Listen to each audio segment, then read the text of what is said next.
நாகை நாதமுனி என்பவர் பெரும் பணக்காரர், நாணயமானவர், உழைப்பாளி. எனவே அவர் பெயரும் புகழும் பெற்று விளங்கினார்.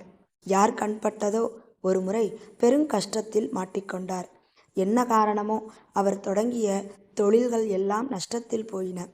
தொழில் நொடித்து நஷ்டத்துக்கு மேல் நஷ்டம் ஏற்பட்டது. செல்வம் எல்லாம் கரைந்து ஓட்டாண்டியானார் நாதமுனி. அந்த நிலையிலும் நாதமுனி மனம் தளராமல் ஒரு சேட்டிடம் சென்று தனக்கு கடனாக பண உதவி செய்ய வேண்டினார். எவ்வளவு பணம் தேவை என்று கேட்டார் சேட்சி. 5000 ரூபாய் என்றார் நாதமுனி. தருகிறேன், ஆனால் அதற்கு ஈடாக நீ என்ன தருவாய் என்று கேட்டார் சேட்சி. என்னிடம் ஈடாக வைக்க ஒரு பொருளும் இல்லை. நான் அன்பாக வளர்த்து வரும் ஒரு நாய் மட்டுமே என்னிடம் இருக்கிறது. அதை வேண்டுமானால் ஈடாக வைத்துக் கொள்ளுங்கள் என்றார் நாதமுனி. அவரது நல்ல நேரம் நாயை ஈடாக வைத்துக்கொண்டு சேட்சியும் பணத்தை கொடுத்து விட்டார். சேட்சியிடம் அடகு வைக்கப்பட்ட அருமை நாயின் பெயர் டைகர். ஒரு நாள் சேட்சியின் வீட்டில் ஒரு திருடன் நுழைந்தான். அவன் பணப்பையை தூக்கி கொண்டு புறப்பட்ட பொழுது டைகர் அவனை பார்த்துவிட்டது. அவன் மேல் பாய்ந்து குதறியது. திருடனும் பதிலுக்கு கத்தியால் குத்தி நாயை படுகாயப்படுத்தி விட்டான். ஆனால் அந்த அபாய நிலையில் கூட டைகர் அவனை ஓடிப்போக விடவில்லை. அதற்குள் சேட்சி விழித்து கொண்டார்.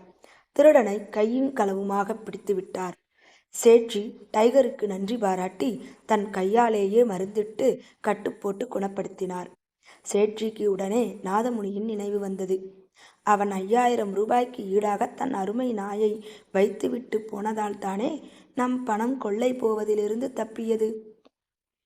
அவனுக்கு நன்றி கடனாக ஏதாவது செய்வோம் என நினைத்து டைகரை நாதமுனியின் வீட்டுக்கு அனுப்பி வைத்தார். சேட்சியிடம் ஈடாக விட்டு வைத்திருந்த நாயை தன் வீட்டு வாசலில் கண்டதும் பதறிப்போனார் நாதமுனி. நன்றி கெட்ட நாய், என் மானத்தை காற்றில் பறக்க விட்டுவிட்டு இப்படி ஓடி வந்து விட்டதே என்று எண்ணி ஆத்திரத்தோடு கைத்தடியினால் ஒரு போடு போட்டார். நாய் சுருண்டு விழுந்து உயிரை விட்டது. அப்புறம்தான் அதன் கழுத்துப்பட்டையில் ஒரு காகிதம் சொருகி இருந்ததை கண்டார் நாதமுனி. எடுத்தும் படித்தார்.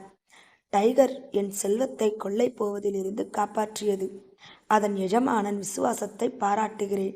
உன்னால் தான் என் செல்வம் பறிபோவதிலிருந்து தப்பியது.